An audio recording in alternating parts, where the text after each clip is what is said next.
Boa noite, está no ar o Ponto de Conexão ao vivo aqui na Rede RS. Agora são 9 horas, eu sou Irineu Guarnier Filho e estarei com vocês até às 10h30 da noite. No programa de hoje, uma análise sobre a eliminação precoce do Brasil no jogo contra a Noruega, nas oitavas de final da Copa do Mundo. O resultado negativo revelou problemas de tática, falta de criatividade, falhas individuais e a urgência de uma reformulação do elenco para os próximos anos. O sonho acabou. A busca pelo tão desejado hexacampeonato chegou ao fim.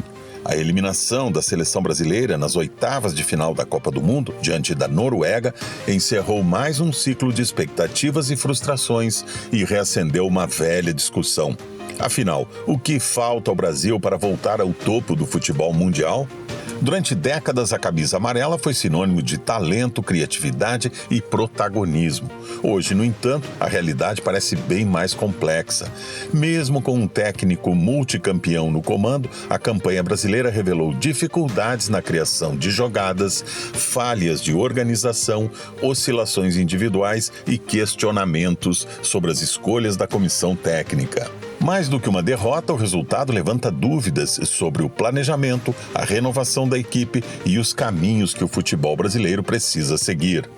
Mas a Copa do Mundo continua para outros países. As quartas de final prometem grandes confrontos entre seleções que chegam embaladas, organizadas e cada vez mais competitivas. Quem desponta como favorito? Quais equipes mostraram o futebol mais consistente até aqui? E quanto a nós, que lições podemos tirar desta edição do Mundial? O Ponto de Conexão começa agora.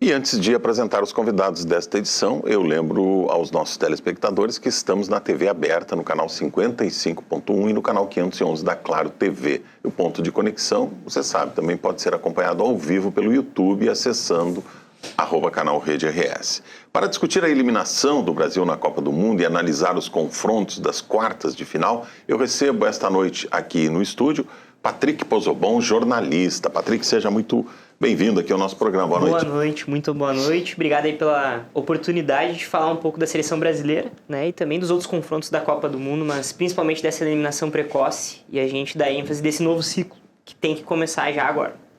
Muito bem. Também está conosco, mais uma vez aqui conosco, Albano Gatto, jornalista esportivo. Albano, boa noite, seja bem-vindo mais uma vez. Boa noite, é um prazer mais uma vez estar no programa e ainda mais com amigos, né? Colorados, né? Mas amigos. Vamos ver, vamos falar aí sobre a seleção, sobre esse tumulto todo aí, o que tem que ser feito. O que não pode é continuar, mas depende muito mais do extra-campo do que dentro de campo. Muito bem, e também está conosco esta noite Daniele Travassos, jornalista esportiva. Daniele, boa noite, seja muito bem-vinda. Boa noite, obrigada, agradeço pela oportunidade, bem feliz de conseguir falar um pouco sobre a seleção e sobre os próximos confrontos, acho que vai dar um debate bem legal hoje. E completa a nossa mesa aqui desta noite o colega Giovanni de Oliveira, jornalista esportivo aqui da Rede RS. Giovanni, boa noite, seja muito bem-vindo. Boa noite, Irineu, prazer estar aqui contigo, estar com os colegas, boa noite quem está em casa. Sem dúvida, é importante a gente falar sobre a seleção, essa derrota sofrida e que ela também só é sofrida do jeito que é porque a camisa da seleção brasileira é enorme, é muito grande, é gigante, né? Muito bem, quem acompanhou todos os programas que nós fizemos aqui desde o início da Copa, toda sexta-feira nós temos feito aqui o balanço da semana, deve ter percebido que hoje a gente não começou com aquele mesmo entusiasmo dos outros programas, aquela expectativa que havia e já estava começando a crescer uma expectativa de que o Brasil poderia ir mais longe, infelizmente não aconteceu. E acabamos aí ficando pelo caminho mais uma vez. Então hoje, antes de a gente falar, ainda temos jogos aí, vários jogos importantes da Copa pela frente. Mas antes de a gente entrar no que ainda temos de Copa pela frente, vamos fazer um rescaldo aqui do que aconteceu com o Brasil nessa Copa. É mais ou menos aquilo que faz fazem os órgãos de investigação de acidentes aéreos quando acontece um acidente, né? Retira as caixas pretas do avião e decodifica lá para saber o que entendeu, para entender o que aconteceu com o acidente e evitar novos acidentes. Nós vamos tentar abrir aqui as caixas pretas desse desastre que acabou sendo aí a participação do Brasil, frustrando milhões de brasileiros que chegaram a acreditar por um momento que a coisa... Eu confesso que começamos a Copa, eu não tinha expectativa nenhuma, mas depois do jogo com o Japão, comecei a achar que dava. Mais uma vez, nos frustramos. Gente, o que aconteceu com o Brasil desta vez? Vamos lá, Patrick, vamos pela ordem aqui, depois a gente abre pro papo. Acho que o Brasil, acima de tudo, né, contra a Noruega, a gente viu... O Ancelotti mexeu muito bem contra o Japão. Ele fez o que tinha que ter feito contra o Japão, deu certo as mexidas dele, ele manteve o Casemiro no segundo tempo, onde 220 milhões de brasileiros tirariam o Casemiro. Ele conseguiu segurar o Casemiro muito pela confiança dele desde a época do Real Madrid. Mas, né, o Ancelotti fez muito certo contra o Japão e contra a Noruega mexeu errado. O Brasil, até certo ponto do jogo contra a Noruega, a gente via que estava controlando o jogo. Teve o pênalti desperdiçado, mas não era um jogo que era perigoso para o Brasil. Pelo contrário, não era perigoso para a Noruega também, né? Mas era um jogo que o Brasil parecia que ia ganhar a qualquer momento. Quando entra o Neymar, né, e a gente vai falar um pouco desse tempo, do primeiro tempo do Brasil, do segundo tempo do Brasil, mas o erro do Ancelotti ali, que acabou complicando a estrutura de jogo do time, com o Endrick indo para a ponta, com o Brasil perdendo fisicamente, principalmente com a entrada do Neymar, foi o ponto crucial para essa derrota para a Noruega.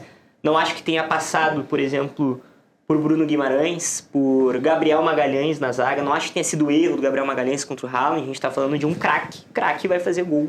Craque como o Haaland. Talvez o maior finalizador que a gente está vendo desde o Ronaldo Fenômeno. Mais finalizador, até é um bom debate se é mais finalizador que daqui a pouco que o Lewandowski, que é mais finalizador que o Benzema, que o Suárez, a gente não sabe.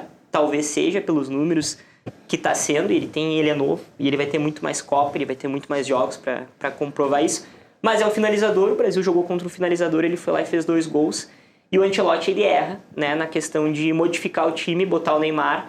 Taticamente o Brasil morreu e principalmente fisicamente a gente viu que deu uma decaída e foi crucial para a derrota diante da Noruega. Albano, o que aconteceu, Albano? O Patrick só esqueceu de botar o Carlos Vinícius nessa lista aí, né?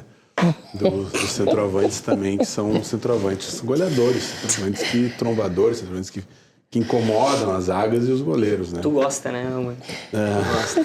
Ele gosta de Mas falar. o Patrick resumiu tudo, praticamente, o que acho que todo o brasileiro enxergou naquele jogo, e acho que cara, bem na real, 5 milhões por mês para fazer aquele tipo de equipe que ele teve. Vocês vão me desculpar. Se ele não parlasse, se ele fosse brasileiro, ele estava demitido no outro dia. Portugal fez isso, né? Agora nós vamos ter que acreditar que ele vai fazer um bom trabalho nos próximos 4 anos. Vocês vão me desculpar. Não, mano. Aí tu Teria sido melhor assinar um contrato pelos próximos 4 anos depois da Copa, né, Olha, Albano? para mim depositar sobre ele as esperanças para o próximo ano, depois de uma Copa onde o Brasil, pela primeira vez em muitos anos, não foi bem, assim, até, sei lá, as quartas, para mim foi uma decepção, e passa por ele. Eu acho que ele foi o responsável pela melhora do Brasil, mas para mim ele entregou total essa Copa esse ano. Não tem como concordar contigo. Só um pouquinho, Patrick, eu quero fazer essa primeira rodada aqui, e aí okay. Depois o debate já está começando okay. aqui. Já começou Daniele, cedo. a sua avaliação Eu concordo bastante com o que o Patrick falou. Acho que ele resumiu bem o que aconteceu. Eu acho que o Brasil foi muito apático. A derrota passa desde pelo... o início, ou no início parecia que ia... Parecia que ia, mas ali, pra mim, dos 15 minutos do primeiro tempo em diante, o Brasil já não estava demonstrando que queria vencer. Eu já achei os jogadores apáticos, cansados. O Casemiro tentando correr atrás da bola, não sei como, pesado. Eu tive essa impressão também de que havia pouca resistência E eu acho que também, não sei, o Ancelotti não mexeu como deveria. Então, acho que passa por ele, mas também passa pelo time. Eu não vi vontade no Brasil. Não vi nenhuma. No Japão foi diferente, foi um jogo emocionante, parecia que eles queriam vencer, mas para mim eles estavam apáticos. Foi um jogo péssimo. Os 15 minutos do primeiro tempo em diante, para mim já demonstrava que ia ser um jogo tenso e que talvez a classificação, Por de isso fato, tanta né? gente se animou depois do jogo do Japão, né? Porque realmente eles jogaram muito ali. Giovanni, a tua avaliação aí do... Acho que essa avaliação, ela tem vários níveis, né? A gente tem que avaliar o jogo, que acho que aí sim, dá até para concordar com o Albano, Patrick, que o Ancelotti errou naquele jogo. O Ancelotti errou, acho que isso é unânime. Essa avaliação, ela passa pela Copa, porque por mais que eu estivesse confiante, todos estavam torcendo, a gente sabe, o Brasil não chegou do tamanho que o Brasil é. O Brasil, em momento algum, esteve na primeira prateleira das seleções favoritas para vencer a Copa. E passa por um problema muito maior, que em 2030 a gente vai chegar a 28 anos sem ser campeão. E se a gente olhar, cada Copa vai ter uma história, cada jogo tem uma história. Nesse específico contra a Noruega tem ali os erros do Ancelotti, os erros individuais de jogadores também, a questão do pênalti. Tem N motivos, mas essa análise, se ela ficar restrita ao jogo, na próxima Copa em 2030 vai ter um outro jogo com outro acidente. Então essa análise ela tem que ser feita em todos esses níveis, né? E aí nós vamos estar discutindo a mesma coisa. Patrick, o que você queria comentar agora? Fizemos a primeira rodada, tá valendo. Posso soltar os cachorros no Albano, então. O Albano, ele fala como se o Ancelotti fosse o culpado pelo ciclo do Brasil ser ruim. O Giovanni falou o que é. O Brasil hoje não caiu para a Noruega porque o Ancelotti tenha mexido errado. Ele mexeu errado, né? A gente viu que fisicamente o Brasil morreu e isso foi crucial. Mas o ciclo brasileiro, a safra brasileira, a gente vê que não é uma safra boa. A Copa de 2022 talvez a gente tinha um elenco melhor do que as últimas Copas que a gente tá vendo ali. 2018 já não era tanto, 2014 nem se fala, a gente não tinha uma seleção para ser campeã mesmo jogando no Brasil. 2010 talvez tenha sido a última boa seleção antes da de 2006. Enfim, das últimas, 2022 foi uma seleção que podia ter ganhado e que realmente a gente pode culpar o Tite. O Ancelotti chegou faz um ano em que a CBF trocou de técnico 3 vezes. Dorival, Fernando Diniz, depois Ancelotti. O ciclo começou com Ramon Menezes. O ciclo começou com Ramon Menezes, exatamente. Foram 4 técnicos, 3 técnicos até chegar no Ancelotti. Ele chega e em um ano, tu não quer que ele ganhe a Copa. Tu quer que ele conheça, tu quer que ele entenda o Brasil. Se algum brasileiro acreditava que o Brasil ia ser campeão esse ano, aí já começa errado. Feio é cair pra Noruega, isso eu concordo. Mas que o Brasil ia ser campeão, isso não ia acontecer. O ciclo começa agora, e tem que começar agora. Não começa agora com o Ancelotti tirando um mês de férias, que nem ele tá tirando até o final de agosto. Isso tá errado. Mas mesmo assim, não dá pra criticar que a culpa seja do Ancelotti, que ele tem que ser demitido. Tem que ser devagar. E tem que olhar pros outros lados. O Giovanni tá certo. O Brasil tem que começar a olhar o porquê que a safra é tão ruim. Por que a gente não tem um meio-campista? Por que o Casemiro, de novo, segue sendo o nosso volante? Por que o Bruno Guimarães, ele joga bem alguns jogos, mas ele não firma tanto na seleção brasileira? Por que isso acontece? É só o Paquetá que a gente tem para aquela posição? Esse é o problema do Brasil. É a safra. Não é o Ancelotti que a gente tem que olhar e em um ano demitir o técnico, sendo que a gente tem um ciclo para começar. E se foi feito, tá feito. O erro da CBF foi ter tido 4 técnicos em 2 anos, 3 anos. E qual seria a alternativa ao Ancelotti? Nós tínhamos um técnico que era um multicampeão, né? Chegou aqui com... Eu vou ter que discordar do Patrick mais uma vez. Mais uma vez. Pelo seguinte, primeiro que... Nunca concordou. Uma coisa, a gente não está falando de um jogo só. A gente está falando... Para mim foi um fiasco o Brasil que contra a Noruega. Tá? É um fiasco. O Brasil teve 30% de posse de bola. Aí, eu me esqueci teu nome, desculpa. Daniele. A Daniele falou que os jogadores não tiveram vontade. Quem é que vai ter vontade quando um técnico pede para dar a posse de bola pro adversário? O Brasil teve 30%. Isso aí foi fatal, Patrick. Isso aí, desculpa, um técnico de 5 milhões... não pode orientar os jogadores dessa forma. Eu concordo que a safra não é boa, mas a safra, no mínimo, tinha que ter chegado à semifinal. No mínimo, tinha que ter chegado à semifinal. com um ano, com meio ano, né? Pra mim é fato, como é que um técnico não bota o cara, a referência, tá? Pra bater um pênalti. Mas daí tu tá errando Mas, cara, no principal. Mas assim, ó, é uma questão óbvia. Quem é que bate os pênaltis da Argentina? Quem é que, se for... É sempre a referência. Mas sempre. o Messi errou também. Não, tudo bem, pode errar. Não estou dizendo que não erra. Mas a probabilidade de tu botar uma referência, um cara que está acostumado à decisão, um cara que está lá e de ele acertar, é muito maior. Quem tinha que ter batido aquele pênalti é o Vini Júnior. Mas só que tu tem que entender o seguinte, cara. O que é imperdoável para mim, foi o Brasil deixar a Noruega jogar. E isso é estratégia de técnico. Isso é estratégia de técnico. Onde o Ancelotti estava há um ano atrás, Albano, antes de estar na seleção brasileira? O que ele estava fazendo?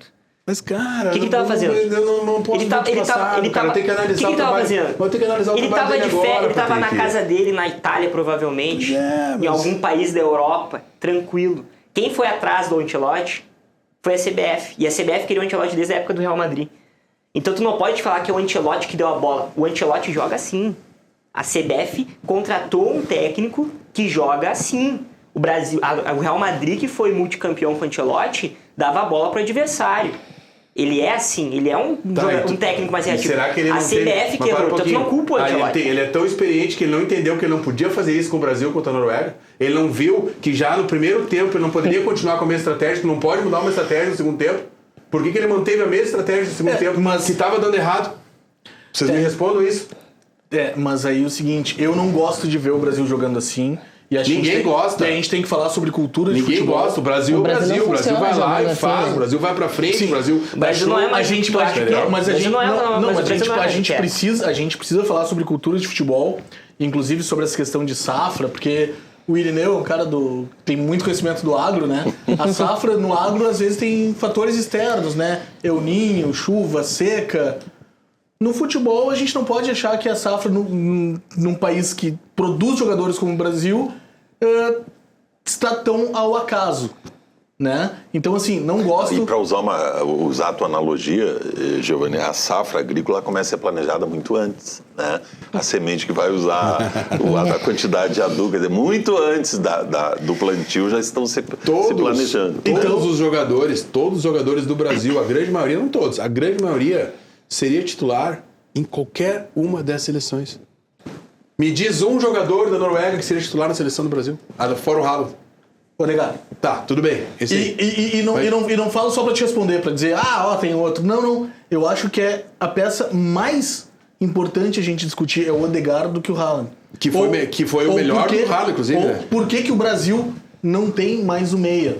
E aí, por isso... cara jogou muito, né? O Odegaard jogou muito, foi a grande que vamos combinar essas histórias desses técnicos aí, eu vou falar também, vou incluir o Luiz Castro, de que não precisa ter meia. Vocês vão me desculpar, cara, pra mim isso aí é uma blá blá blá.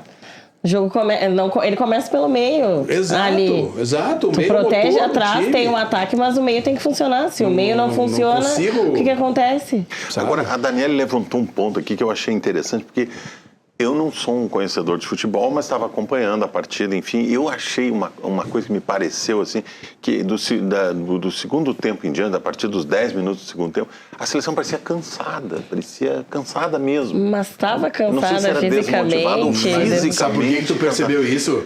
Era o calor? Bom, mas a Noruega é um país que vive lá na neve boa parte do ano. Não é isso, é que tu achou isso porque... Os caras jogaram, o Brasil assistiu eles jogando, então pareceu que os caras estavam cansados, mas não era. Tá. Aquilo ali foi a estratégia errada do Ancelotti. Mas assim, assistir os caras jogar futebol. De novo. E aí, por isso eu falei, a gente tem que assistir cultura. Ninguém aqui gosta de ver o Brasil com 30%, é verdade, mas o Patrick lembrou o Real Madrid, que é talvez a seleção brasileira dos clubes, né? Se o Brasil é a maior camisa de seleção no mundo, o Real Madrid talvez seja a maior camisa entre os clubes. Talvez não, é com certeza a maior camisa entre os clubes. Mas, para além dessa questão, eu acho que a gente também tem que lembrar o jogo, né? Só vou ter que agora fazer cor ao Patrick discordar do Albano. Porque, assim, o Brasil, até a segunda parada para hidratação, a parada do segundo tempo, o Brasil, mesmo que sem a bola, tinha mais chances de gol. O Brasil estava melhor. O Brasil tomou poderia... um gol anulado. O Brasil tomou um gol anulado, poderia ter saído com 1-0. No primeiro minuto, poderia também... Ter feito num gol de gol pênalti impedido, também. poderia ter feito... Se não tivesse perdido tantas oportunidades, também Exatamente, o teria Brasil vencido a perdeu partida, ou pelo menos muitas levado para oportunidades. a prorrogação. Né? Então, mas eu digo isso pelo seguinte, a gente olhar a história do jogo em si agora, ela fica poluída pela derrota, e acho que a análise ela fica restrita justamente ao Ancelotti, que tem esse estilo, a CBF contratou ele buscando esse estilo, e acho que por isso que eu falei de SAF, que a gente tem que pensar o que a gente quer pro futebol brasileiro. O futebol brasileiro, eu digo, para a seleção brasileira. Porque aí passa, queremos um treinador assim, e que tipo de jogadores estamos formando? Por que o Brasil não tem um camisa 10? Um camisa 10, eu digo um meia, um articulador. Por que o Brasil não tem um Odegaard? A fábrica de pontinhas, né? Brasil hoje, os times formam pontos. Mas isso aí é um debate que a gente não pode... A gente está fugindo, né, do principal. A safra não é boa. 2, o principal culpado não é o Ancelotti, é a CBF. O Albano não pode culpar o Ancelotti. O Ancelotti, daqui a pouco, a gente vai deixar ele ficar aí mais 4 anos porque ele assinou antes. Talvez podia ser discutível isso. Mas ele jogou na retranca, talvez ele deu a bola para a Noruega, né, para ver como é que ia ser o estilo de jogo, porque ele de fato não conhece a seleção, né? Ele teve um mês e meio para treinar. Acho que dá para fazer um bom trabalho, dava para ter treinado um pouco mais a questão tática, de ter feito um mecanismo de jogo melhor. Patrick, tu é um analista, tu não teria modificado o sistema de jogo no segundo tempo? Tu teria continuado jogando com os caras mandando bola. E outra, você tem que entender o seguinte, treinar time é uma coisa, treinar a seleção é outra. Bem diferente, gente. Bem diferente. E mostrou isso, que ele é um treinador de time. Desculpa, mas ele apequenou o Brasil. Ele não estava jogando contra a Argentina, contra a França, onde ele poderia jogar dessa forma, porque estava jogando com outro time de cautela, outro time talentoso. Ele estava jogando contra a Noruega. Ele apequenou o Brasil. É legal porque tu pega o oposto do Ancelotti, né, na seleção brasileira, que foi o Fernando Diniz. E o Diniz foi com 4 atacantes contra a Argentina, jogando na Argentina, e foi o pior jogo que eu vi do Brasil na história. Mas o Diniz é um 4-2-4. né? Não, isso daí tu tá falando que ele foi bem ofensivo. Ele foi ofensivo, ele não deu a bola pra Argentina. Na verdade, a Argentina pegou a bola do Brasil, porque o Brasil foi ofensivo. Pelo teu critério... Não, eu acabei de dizer que se jogasse contra uma Argentina, jogasse contra a França, poderia jogar dessa forma. Não. Agora, não contra uma Noruega. Não. É a mesma coisa da dupla Grenal pegar, desculpa os noruegueses que nos assustem, mas é a mesma coisa de pegar a dupla Grenal e jogar contra, sei lá, vamos dizer, um time aí da Cascavel. Não tanto assim, mas um São José. Sei lá, um Atlético Paranaense. Não, peraí. Deixar os caras jogar. Do jeito, entregar a bola para o Atlético Paranaense jogar. É a mesma coisa. A analogia de Atlético Paranaense. O Atlético Paranaense ganhou a Copa do Brasil, faz Copa Sul-Americana. Mas é time menor do que o Grêmio, cara. É time menor do que o Grêmio. Mas no momento atual não é menor que o Grêmio e que o Inter. Mas aí nós vamos entrar. E aí a Noruega é menor que o Brasil? Mas no momento, a Noruega, tá? Ela não é nem maior nem menor, mas pra mim ela não tem nenhuma Não tem. A Noruega não pode ganhar do Brasil. Não pode ganhar do Brasil. Ponto. Mas o problema não foi o Ancelotti, o Brasil ter perdido pra Noruega. O problema é todo esse ciclo ter sido errado. Quem começou a Copa achando que o Brasil ia ganhar a Copa, tá totalmente errado. Se o Brasil caísse numas oitavas de final contra o Japão... Oitavas não, né? 32 avos, playoffs, né? A gente tem que definir um nome, a gente não define um nome. Eu só queria que o Brasil competisse. Não, ia ficar no mesmo vexame para uma seleção que teoricamente é melhor. O Japão teoricamente é melhor que a Noruega. Pelo menos eu vi as pessoas falando, o Japão é uma seleção melhor. O Brasil passou pelo Japão para passar pela Noruega. E o Brasil passou pelo Japão. Não significa nada. Aí cai pra Noruega, não é todo esse problema. O problema é o ciclo. É ridículo. Não, é ridículo, mas o problema é o ciclo. A gente tá olhando só pro jogo, tem que olhar pro ciclo. O ciclo do Brasil é um fiasco. Não é o jogo contra a Noruega. O jogo da Noruega é a cereja do bolo. O ciclo do Brasil é um fiasco. Eu acho que nós não estamos falando de uma geração Kaká, Ronaldinho, Ronaldo, rival. Nós não estamos numa geração dessa forma. Mas nós não estamos falando também de uma geração sem qualidade. Não, sim. Nós não estamos falando sobre isso. Né? O Brasil, mano a mano ali, jogadores, tá? Era no mínimo para estar entre as 4 ou 6 seleções dessa Copa do Mundo. E não entrou. E não ficou. Aí vocês vão querer me dizer que o grande responsável pela eliminação, e eu tô falando pela eliminação, claro, se for pensar, tem erro da CBF anterior, tem erros, mas ali, naquele jogo, naquele momento, nesta competição, pra mim, o Ancelotti entregou o jogo. É do jogo. Tá, mas e qual seria a alternativa se não fosse o Ancelotti? Porque já tem aí mais 4 anos garantidos, renovados, enfim. Acho também que deveria ser renovado depois da Copa, mas enfim. Mas vamos dizer que ele não tivesse assinado o contrato e aí fôssemos discutir agora o novo técnico. Quem seria a alternativa? Eu acho que Quem teria um currículo como esse do Ancelotti? Concordo. Quem é que sabe lidar com o goleiro no Brasil, né? É o Filipão. Quem é o cara que sabe lidar com o Ele goleiro? quer me falar. Ele quer falar que é o Filipão. Ele tá querendo chegar no Renato. O cara que foi demitido do Vasco. Ele tá Agora querendo ele chegar no chegou, Renato. Lidar com o goleiro, cara. Quem é o cara que sabe lidar com o goleiro? Quem é o cara que vai chegar, vem cá, Neymar, vem cá que eu vou conversar contigo. Seguinte, hoje tu vai ter 2 no teu quarto e amanhã tu faz 2, pode ser? A cada gol, uma menina lá no teu quarto de noite. Isso, E aí vai lá o Renato Portaluppi e ele sai do Fluminense porque a torcida vaiou e com o Vasco da Gama ele não consegue fazer nada e deixa o time na zona de rebaixamento. Esse é o possível técnico da seleção brasileira para o Albano. Aí a gente vê o nível que a gente tá de técnico brasileiro. É isso que a gente tem que analisar. O problema é desde o jogador a técnico. O Brasil hoje, se não foi por que foi o Ancelotti? Primeiro que o Ancelotti é o maior técnico hoje. E é uma boa discussão. Técnico mais vitorioso que a gente tem mundial. Em clubes. Em clubes.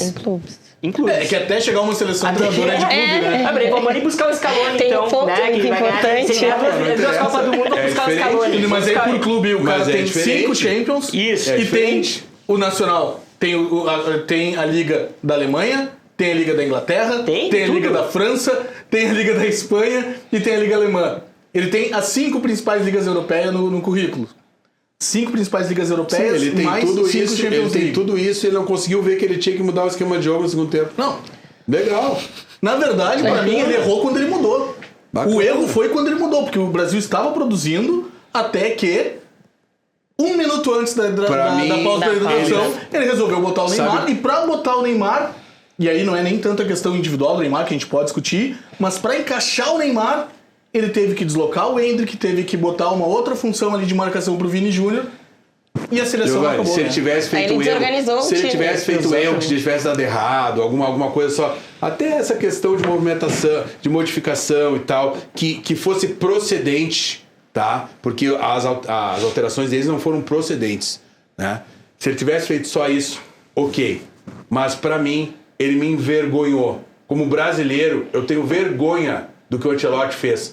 Tá? Apequenou contra a Noruega. Apequenou contra a Noruega. Tá? Ele pode ter todos os títulos do mundo, mas pra mim, ele acabou como técnico no momento que ele não consegue, tá, entender aquele jogo e ganhar em campo, botando no mínimo os melhores que estão ali, né? Desculpa, Agora, É o coitado do Filipão, né? Se o Ancelotti me envergonhou, o Filipão não pisa mais no Brasil. Desculpa, Pelo amor de Deus. É que na verdade, se a gente começa a discutir técnico, a gente aqui tá repetindo em relação É, a à mesma seleção o que a gente faz todas as semanas no futebol de clube. Que é isso, o cara perdeu 1, 2, 3 jogos, cometeu um erro ali, não serve mais. E assim, a dupla Grenal vai acumulando tempo sem ganhar nada e a seleção brasileira, que é a exceção do Tite, teve um treinador por ciclo, vai fazer 28 anos sem ganhar. nada. O técnico é uma peça fundamental. É fundamental. Mas a gente tem que ter, e aí por isso... Volta a análise volto à de que é questão. um extra-campo. Por quê? Tem muito mais antes do técnico, não é só o técnico. Exatamente. Tem muita coisa por trás disso que faz a seleção ser apática, enfim, do jeito que ela é hoje. É uma construção. É uma seleção apática. É que, mas não gente, é culpa acabou. do Ancelotti. É 3 contra 1, Albano. acabou Não sei aquela se história. percebeu. Não tem problema nenhum, eu sou... Vocês As costas perceberam, são 3 largas. três O contra 1. Albano mencionou aqui, eu queria que ele explicasse melhor qual é a diferença entre ser técnico de um time que ganhou em todas as ligas e técnico de seleção. Qual é a diferença? Tu tem um técnico de seleção, tu tem os melhores que estão ali, certo? Tu tá ali jogando contra os melhores dos outros times. Tu escolhe aqueles que tu vai ter, que tu vai. Se eu pudesse escolher no Grêmio hoje, eu escolheria vários que não estão ali, mas não posso.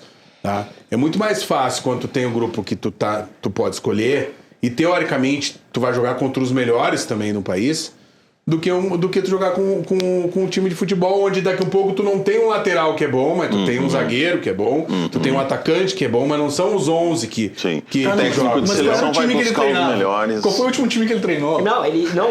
Real Madrid. O Real Madrid escolhe mais que a seleção brasileira. José. A gente acabou de mas Real Madrid não é uma seleção. Mas aí ele joga. Real Madrid não é uma seleção. aí O Real Madrid não consegue ter um lateral. Mas Não, aí que o Real Madrid só um não tem. O pouquinho. Real Madrid, se duvidar, o Mas tu não Real tem que Madrid analisar contra o o Real Brasil Madrid. não ganha. Tu tem que analisar que ele jogou contra times que não tinham todo o potencial do Real Madrid. Tu não tem que analisar o Real Madrid, o trabalho dele. Sim. Tu tem que analisar que ele tá jogando contra times que não são potências que nem uma seleção. Ah, não. Ganhar do Paris Saint-Germain, ganhar do Manchester City não é jogar contra uma seleção. A Noruega que é mais difícil. Não acho pelo que amor de seja. Deus. Não acho pelo que amor seja. de Deus. Tu tem, é Se isso tu tá, mas aí que tá, vocês estão vangloriando que ele ganhou do Paris. E estão passando pano que ele perdeu pra Noruega. Não, a questão não é de passar pano. Cara, É que não é o Ancelotti o problema. Desculpa, Tu tá- o Brasil. É estrutura. Esse é o único O problema. Brasil é muito maior que o Ancelotti e qualquer um técnico vai pra lá. Eu É. não admito que coloque em campo o time cagão. Eles foram com o time cagão. Um time que chegou lá, tá? Baixou a cabeça. Cara, eles têm que passar o jogo da Argentina contra o Egito 30 vezes pra esse jogador. 30 vezes pra mostrar o que é um time que não é cagão. Aí tu tá indo num outro ponto, Alban. Tem momentos do jogo que o jogo dentro de campo, das 4 linhas, é o jogador. É. Não é o Ancelotti. É o Bruno Guimarães, é o Casemiro, é o Marquinhos, É o que Endrick. é o Endrick, é o Neymar. É jogador dentro de campo. Não é o Ancelotti. O Aí já Ancelotti- foge da Foge alçada dele, Exato. o que eles vão organizar em campo. É, o Alguém Ancelotti- tem que botar a mão na cara um do outro e olha só, vamos fazer jogar, vamos pra frente. Sim, vamos pra frente. O técnico manda recuar pro outro time jogar. Que Não eles vão sei, fazer. Mano. Dá-se um o Brasil- jeito. O Brasil conseguiu. Eles não podem fazer o que o técnico não manda. Se for fazer lá dentro, então não precisa de técnico. Tá, É que tá, mas- tu pode ter os melhores. Se o cara mandar tu jogar recuado, entendeu? Se o cara mandar jogar tu recuado, tu tem que jogar recuado. É simples. Mas não foi E aí tu o- não consegue fazer com que os caras que são os caras da seleção se, né? Ô, mano, vou te fazer uma pergunta, tá? Qual é a principal função do técnico de futebol? Qual é a principal função do técnico? Pra mim é definir sistema tático. Não. A principal função pra um time ser campeão. Qual é a principal função que o técnico faz pro time ser campeão? Cara, definir o esquema tático. Criar oportunidade de gol. O Brasil teve oportunidade de gol. O Endrick perdeu um gol e o Brasil perdeu um pênalti. Tá, mas não é o técnico que cria, né? É o time técnico que né? cria a partir da tática dele. Tá aqui a tua resposta. Tá, mas o tudo Ancelotti bem, então criou tá, a tática então- pro Brasil fazer então gol. O tô Brasil certo. não fez e o Brasil tomou gol. Só pra dizer que eu tô certo, então. Não, não. Pelo contrário. Não, eu tô certo. Se tu tá falando. Mas se tu tá falando que. Eu disse que a função é o esquema tático. É o esquema E tu- tático. E tu disse que Não, era não, criar. não. Aí tu falou assim. Ah, criar pra criar oportunidade a partir de gol. do sistema Criar- tático. Então sim. eu tô certo. Não, Só não. pra deixar claro. É criar oportunidade de Mas gol. assim, eu acho, por exemplo, que o Ancelotti... Eu acho não, como eu comentei, acho que é claro. É quase senso comum que o Ancelotti errou, principalmente na substituição ali quando colocou o Neymar. Então o Ancelotti, pra mim, é o principal culpado desta eliminação. O que eu coloco é o seguinte: a gente passar a noite, ou os próximos 4 anos, discutindo o Ancelotti, a gente não vai resolver o problema da seleção. Tira o Ancelotti, traz o Renato Portaluppi, traz o Guardiola, traz qualquer um. A gente tem que entender o principal, o que está acontecendo. E aí a gente tem vários problemas. Tem um problema que é a CBF, e a CBF... A gente falou das mudanças de treinador, a CBF trocando de presidente, mudando... E é uma bagunça esse negócio. E vai Pra- ter reeleição de E novo. vai ter de agora. novo. Para além dessa Nem questão vou comentar sobre política... quem é o candidato. É. Para além da questão política, temos que entender também a questão dos clubes e fazer uma provocação. O último ano, a última vez que o Brasil ganhou a Copa foi em 2002. Qual foi a grande mudança no futebol brasileiro em 2003, no ano seguinte? E de lá para cá o Brasil nunca mais ganhou a Copa. Pontos corridos? Não é o campeonato em si, mas o Brasil, o futebol brasileiro tem uma mania de querer ser europeu. O futebol brasileiro, ele é diferente do resto do futebol latino-americano e é diferente do futebol europeu. Mas a gente por quer ter quê? calendário de europeu, quer ter Tá, esquema aí de que tá. europeu Por que e não isso? consegue E não ser. Só que sustenta. a gente não é europeu. O europeu sabe ser europeu, a gente é brasileiro. Tu E tem o europeu razão. é vendedor, né? Tu tem razão, só que aquele ano, por mais que tivesse, a grande maioria dos craques estivessem fora do Brasil, tinham alguns que jogavam aqui. O que está acontecendo é que os caras saem muito cedo hoje. Eu tenho certeza que todo mundo que está nos assistindo, talvez vocês aqui, a metade desses jogadores que estavam na seleção não viu jogar aqui no Brasil. Não viu? Então os caras estão tudo lá fora. E eles acabam assim, ó, cara, andando pro país. Andando. Os caras estão lá para saber quantos contratos publicitários eles vão conseguir no final da Copa. Qual é o contrato depois, para que time eles vão depois se eles tiverem sucesso na Copa. É por isso que eles estão. Enquanto os caras não enxergarem que tem uma nação por trás, que os caras precisam jogar não por eles, mas por uma nação, não vai dar. Mas entendeu? Albano, A gente ganhou uma Copa com o Dunga de técnico. O Dunga nunca tinha sido técnico de nada. Não, a gente não ganhou uma Copa com o Dunga de técnico. Não foi não era o Dunga? Não, Desculpa. Capitão. Capitão. Essa questão da preocupação do jogador, confundi. durante anos se falou que Cristiano Ronaldo estava mais preocupado em se olhar como estava no telão do que em jogar bola. O Messi chegou a se aposentar da seleção argentina porque não conseguia entregar na seleção o que ele entregava em clube. Então essa questão da vaidade do jogador, ela está em todos, ela está presente em tudo. Por que eu falo dessa questão do europeu e trago os pontos corridos como exemplo? Não é a questão dos jogadores estarem aqui ou estar lá. Em 2002 a maioria estava fora.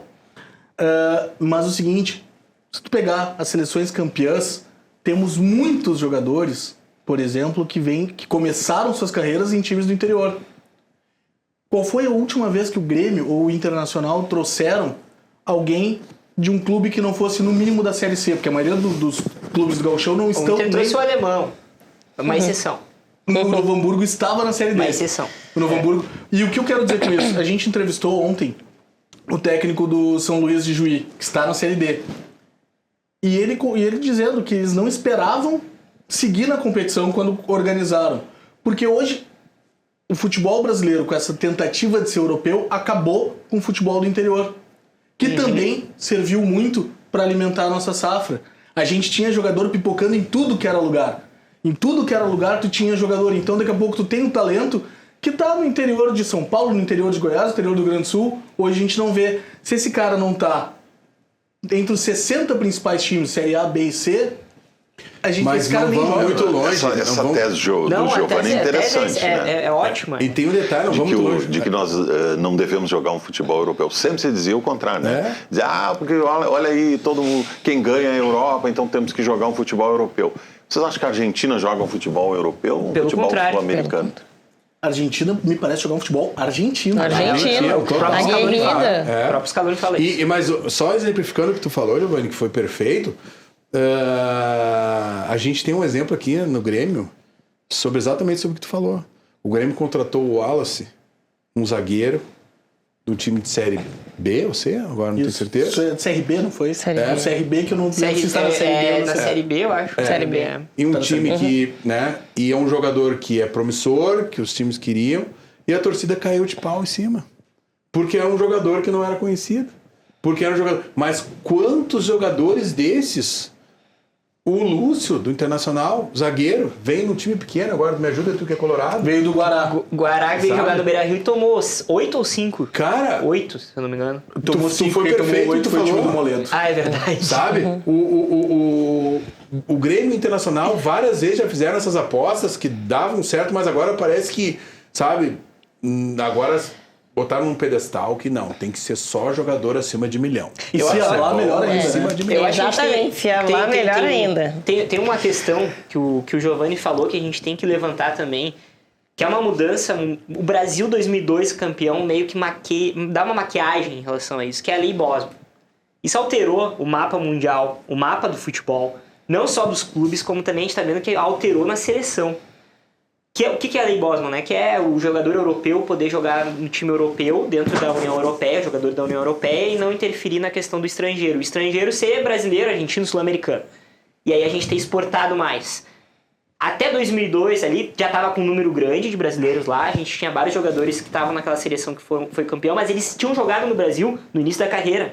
Diferente do que o Albano disse, né? Que a gente hoje não tem esses jogadores no início da carreira. O que isso pode ter interferido no Brasil? E aí o Brasil parou no tempo na questão de produzir esses jogadores. O Brasil copiou a Europa e, ao mesmo tempo, diferente da Europa, a Europa importar esses jogadores, o Brasil exportou esses jogadores. A gente fez um movimento contrário. Só que aí o Brasil faz o movimento europeu de novo. Hoje, um time pode ter 9 estrangeiros. Faz o movimento europeu. E com isso, é muito mais fácil, de novo, pro dirigente de Inter e Grêmio, daqui a pouco trazer O Aguirre. o jogador que habla, É o que é Aguirre. nota 6, pra dizer o mínimo, ainda tentando ter um pouquinho de bom senso, seja nota 6, do que de repente botar um guri a jogar. E de novo, quando eu falo do interior, não é nem de não trazer, Albano, de daqui a pouco não ver esses caras. Mas o Pelotas esse ano teve um calendário de 8 jogos. O Pelotas não vai revelar ninguém, o Pelotas não vai conseguir sustentar. Não tem base. É insustentável o futebol dessa maneira. E aí, claro, é muito mais fácil tu visitar nossos vizinhos da América Latina e trazer jogadores ali que tu já viu alguma coisa, do que apostar onde tu de repente não viu. Desconhecido, né? Muito bem, 21 horas 40 minutos. A gente vai fazer agora um breve intervalo e em seguida voltamos ainda para continuar falando sobre a Copa do Mundo. Ainda tem mais Copa pela frente. Não para o Brasil está fora. E o Brasil, mais uma vez, adiou aí o sonho do Hexa, mas ainda teremos jogos pela frente e a gente vai falar sobre isso. Quem tem chance de chegar à final, enfim. Antes ainda vamos concluir aqui o nosso rescaldo da participação do Brasil nesta Copa. Vamos para o intervalo, 3 minutinhos, já voltamos.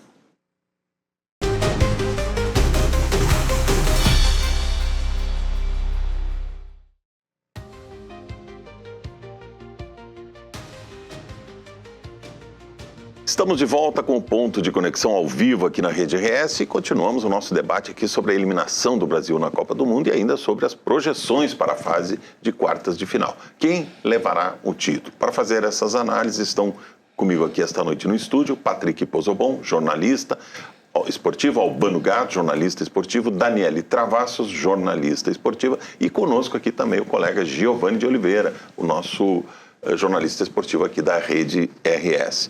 Hoje a gente de tarde comentou aqui que o pessoal ficou meio chateado, meio indignado aí com uma notícia que saiu, uma informação que saiu no New York Times, que o Brasil era a 11ª seleção no ranking aí desta Copa. Na verdade, essa informação não é do New York Times, né? Ela é oficial da FIFA, né? Isso é número, né? São números, né? É matemática. Você vai lá pelas estatísticas. Vocês acham que corresponde à realidade? O Brasil é mesmo a 11ª seleção? Não corresponde, né? Porque a gente pega, por exemplo, as últimas 3 Copas da Alemanha, né? 2014 a Alemanha foi campeã, e aí depois a Alemanha entra numa... Tá ainda, né? A Alemanha foi 17ª, se eu não me engano, em 2018, 21ª em 2022, e agora nem sei qual foi o número da Alemanha. Mas tu olha no papel, tu sabe que a Alemanha não é a 20ª das seleções do mundo. Ela tá ali no top 15. Então o Brasil não é 11ª aí. Porém, né, esse ranking, ele abre um alerta, né? Já abre um alerta, porque o Brasil, ele vem decaindo Copa após Copa. O Brasil chega Essa foi quartas. A segunda pior campanha, né? Segunda pior campanha do Brasil. A pior Só campanha... tivemos uma pior que foi a 66. Nessa Copa o Brasil igualou em 1990. Também que tá não nas tinha oitavas. ficado entre as... É a primeira vez desde 90 que o Brasil não fica entre as 8. Acho que cabe aqui uma ponderação que em 90 a gente não tinha 32 avos, né? não Então tinha. o Brasil teve um jogo sim, a mais, sim. mas de fato não ficou entre os 8. E uma né? ponderação que era aquela a Alemanha não, a Argentina ainda do Maradona, que foi a final e perdeu na final para a Alemanha. Então era uma boa seleção. O Brasil caiu para uma boa seleção naquela Copa, essa Copa não caiu para uma boa seleção.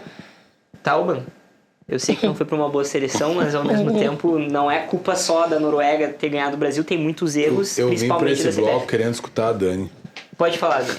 Ai, querendo me escutar? Claro. Tá bom. Não, eu acho que sempre vou ali ponderar com o Patrick. Maravilhoso em Copa do Mundo. Ainda sou um pouco leiga, mas eu acho que 11º não condiz com a realidade. Ok, o Brasil vem decaindo, a gente já sabe disso.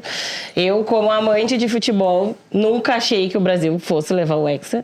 Falei com várias pessoas sobre não isso. acreditava. Não, nunca. Em vários debates, olha... Nem ali no Japão, ali não deu pra... Não, a gente sempre teve aquela conversa. Neymar não vai salvar a Copa, o Brasil não vai ganhar o Hexa. Eu sempre falei isso. No máximo, nas quartas ali, arriscando uma semifinal. Pelo que já vem apresentando há muitos anos. E aí, o que o colega falou aqui do lado, e eu sempre debato, é a estrutura. Não é só o time que tem hoje, passou pela convocação, pela CBF, é muito mais do que o time que está em campo hoje, que foi o que foi desclassificado. Tem nomes que poderiam ter ido, não foram. João Pedro era um que eu gostaria de ver esse ano. Quem? Talvez. O João Pedro. Ah, sim. João Era Pedro que pediu o Neymar na seleção. Que pediu Neymar e perdeu para Neymar.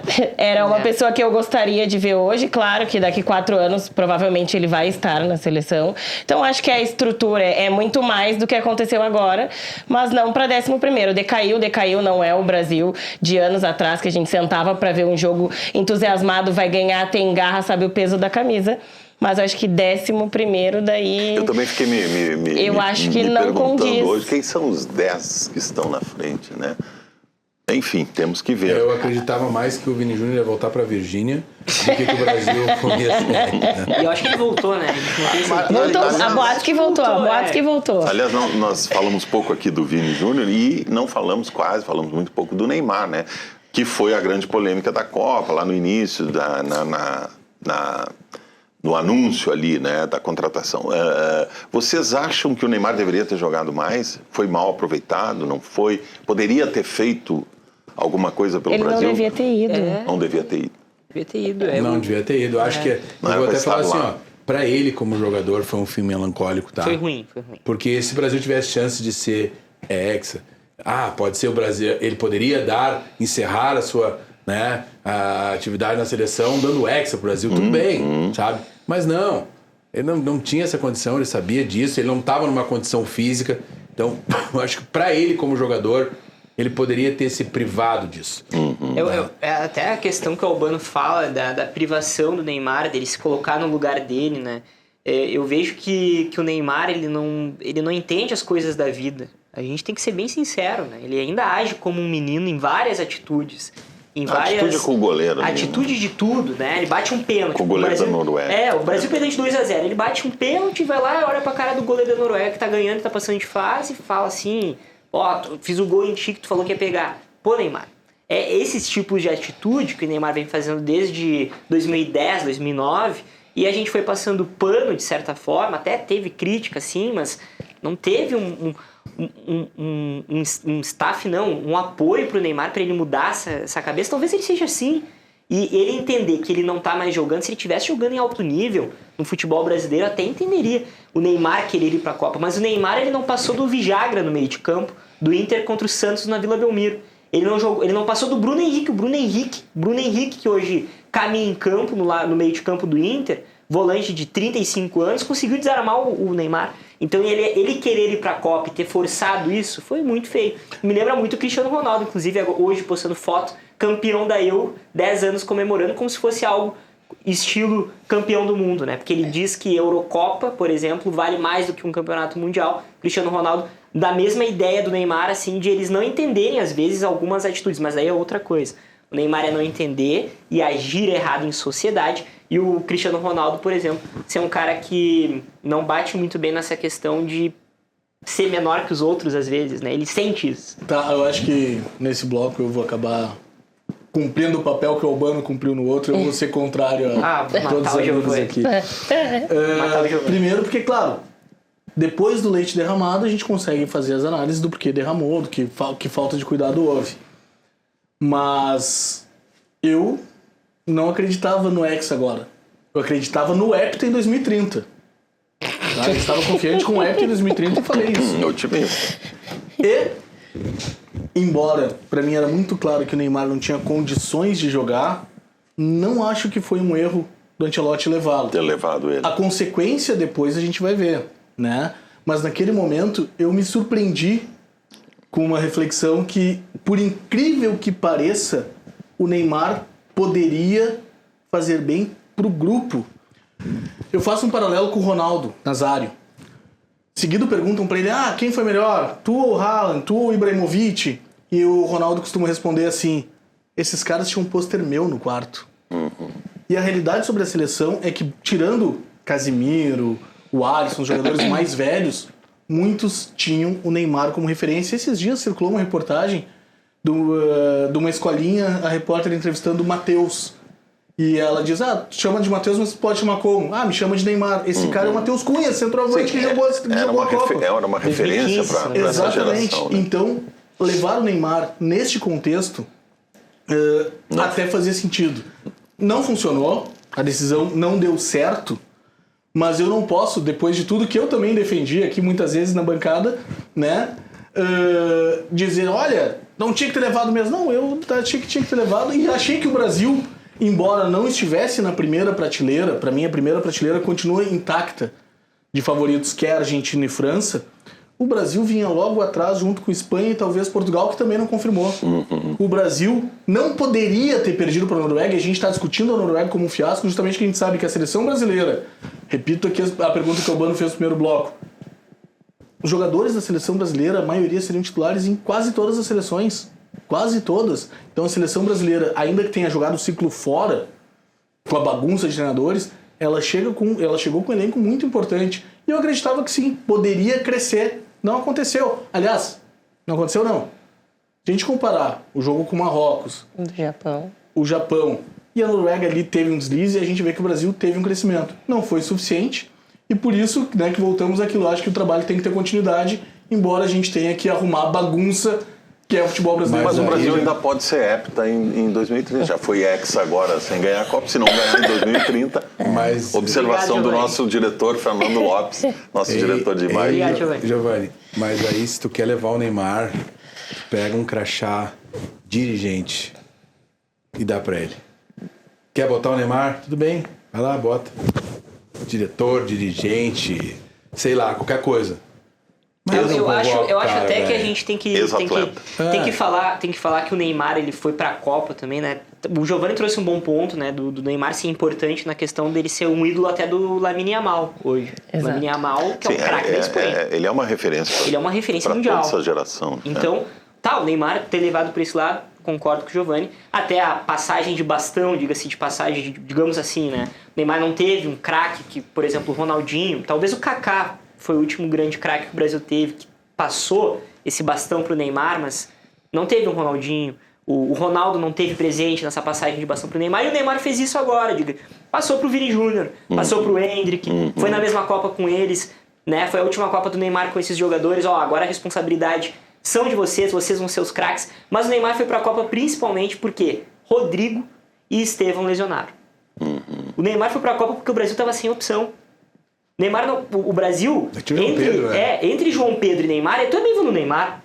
Entre Igor Thiago, João Pedro e Neymar, eu também vou no Neymar. Eu não. Foi isso que o Ancelotti pensou. Entre João Pedro e Neymar, o João Pedro e o Neymar. Exato, ele mesmo falou isso. Então o Brasil teve um problema de lesões que atrapalhou a questão dos pontas da seleção brasileira.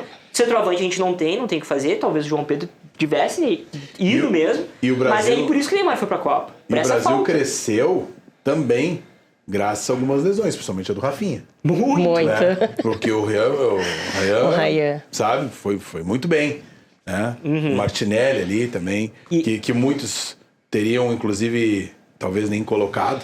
Né? Aí foi o mérito, se é pra dar um mérito, vamos dar. Naquele jogo contra o Japão, ele foi muito bem nas alterações. Entendeu? Só que eu ainda acho que... Gente, vocês já se tocaram que nós estamos aposentando um craque aos 34 anos. Mas hoje ainda eu estava lendo. Craques. Hoje eu ainda estava lendo sobre isso, Albano, as pessoas cogitando Neymar em 2030. Não. Quer dizer, existe essa possibilidade. Mas essa questão de aposentar o craque aos 34, e na verdade acho que ele se aposentou há pelo menos 3 anos. Ele teria 38, menos do que o Messi. Mas assim, achei interessante que o Patrick trouxe a questão de passagem de bastão. Se a gente pensar em 2010, que foi a Copa que o Dunga foi criticado por não levar o Neymar, ninguém discutiu, e acho que tá certo não ter discutido, Ronaldinho Gaúcho não ter ido. Ronaldinho Gaúcho tinha 28 anos. O Kaká tinha sido o melhor do mundo 3 anos antes. Ele foi naquela, vamos levar o Kaká. Então a gente teve, o Adriano acabou a carreira muito antes. O Brasil, acho que o Neymar, inclusive, pagou muito por isso. Porque ele não teve, o Brasil não teve uma transição e de repente tu tinha apenas o Neymar 2014, e outros caras. só ele. E outros caras que surgiram ali, que se esperava, como Alexandre Pato, como o próprio Anderson, cara, veio depois o Coutinho. A gente teve uma geração que não acompanhou, né? Então, nessa Copa, nesse momento, o Luan, que foi importantíssimo para o Brasil ganhar a Olimpíada, não acompanhou. E então, o Neymar ele pagou muito por isso. E até nas atitudes, eu concordo com o Patrick, ele não tem atitudes... não é um exemplo. Mas o senador Romário é um exemplo. É que ele ganhou. O Ronaldinho foi preso no Paraguai. Então, assim, exemplos a gente nunca teve. Estava lá com o crachá. Eu te amo, Giovanni. O Ronaldinho foi preso, estava com o crachá lá. E era o embaixador, né? Mas, assim, o raciocínio do Giovanni, ele tá correto, concordo. E o Brasil aposenta craques muito cedo. Né? Se for olhar o Ronaldo Fenômeno ali, ele não tinha 30 anos quando ele saiu da seleção brasileira. A última Copa de 2026 ele tinha 28 ou 29, se eu não me engano. Não, se eu não me engano, nem isso. O Ronaldinho jogou a última Copa em 2006 também com essa idade. E o Neymar, ele cai na Copa de 2014, ele cai sozinho.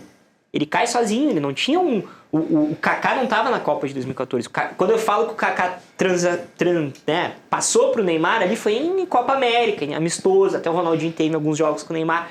Mas não teve uma Copa do Mundo. E agora o Neymar fez isso, né? A gente espera que o Estevão... Eu acho até que, por exemplo, o Estevão não estava na Copa, mas eu acho que é o nosso grande craque, sim.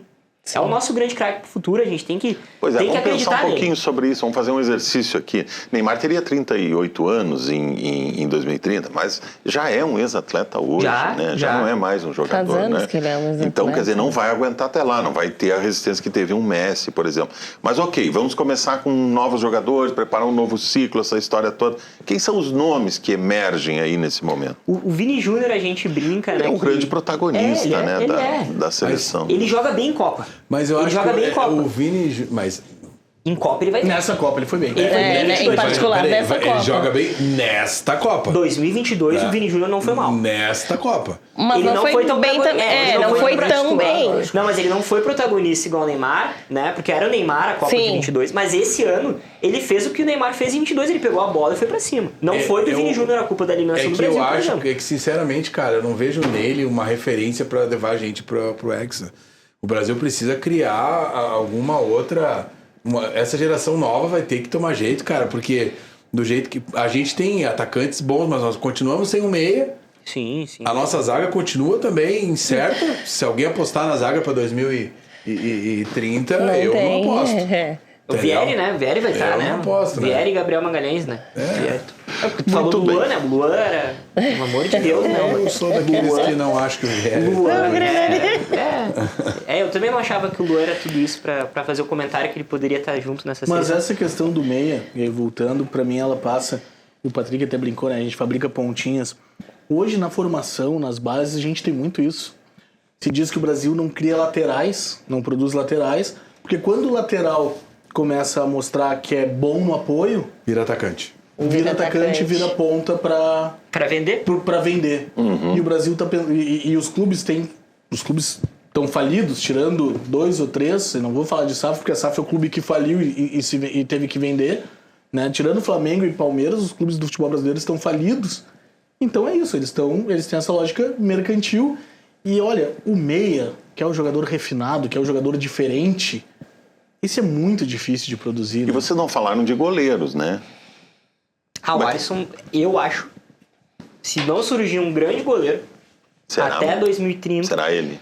Provavelmente vai ser o Alisson. Ele tá com uma idade de 34 e ele pode chegar na Só Copa. se os braços dele crescerem. Ele pode Precisa crescer os bracinhos. Aí tudo bem. Não. O Alisson, pelo menos. Pô, agora pelo menos no altura banco de já tem uma reservas ele vai estar. envergadura de um Boeing, né? Cara? Pelo menos no banco de reservas ele vai estar, então, que seja, mas. O Alisson pode jogar sim a próxima Copa. Se o Everton jogou essa Copa, por que o Alisson não pode jogar? Só se o Brasil revelar 3 grandes goleiros. O Brasil repetiu em 2022 os 3 goleiros de 18, né? Foram os 3, Alisson, Ederson e Everton. Os 3 de 22. Muito bem, agora vamos falar um pouquinho. Hoje tivemos França e Marrocos. França 2, Marrocos 0. Espanha 2, Bélgica 1.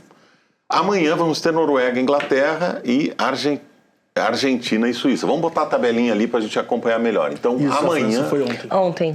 Foi ontem, perdão. Hoje foi Espanha e Bélgica. Perdão, fiz confusão aqui. Hoje que foi Espanha e Bélgica. E amanhã, então, temos Noruega, Inglaterra, Argentina e Suíça. O que vocês acham desses 2 jogos de amanhã? Em quem vocês apostam? Para depois a gente falar da semifinal e da final, né? Argentina e Inglaterra.